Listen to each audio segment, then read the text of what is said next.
আমেরিকার জমিনে হসপিটালের বড় ডাক্তাররা যখন মিশিংয়ের মধ্যে যখন ঢুকায় দিছে, আল্লাহ একবার রিপোর্ট বাড়াইছে, আল্লাহর বান্দার শরীরের মধ্যে ক্যান্সার তো দূরের কথা, ক্যান্সারের কোনো রোগ আল্লাহর বান্দার দেহের মধ্যে নাই। একটু আওয়াজ করে বলেন আল্লাহু আকবার। আমার ভাইরা, আমার বন্ধুগণ, ডাক দিয়ে কই, বাবা তোমরা যে বলতেছিলা তোমার বাবার ক্যান্সার হয়েছে, কিন্তু এখানে তো কোনো ক্যান্সার নাই। কই না না, আমার বাবা একটা হুজুর আছে না মোহাম্মদুল্লাহ হাফিজ হুজুর রহমতুল্লাহ আলাই, আমার বাবার একটা পানি পয়রা দিছে, ওই পানি খাওয়ার পর থেকে আমার বাবা কেমন জানি জোয়ান হয়ে গেছে। কই ওই পানিটাকে দিবেন।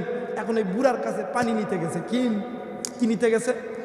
পানি নিতে গেছে। এখন ওই বুড়া করছে, না আমি এই পানি দিতাম না, আমি এই পানি দিতাম না। কই কে? কই না না দিতাম না।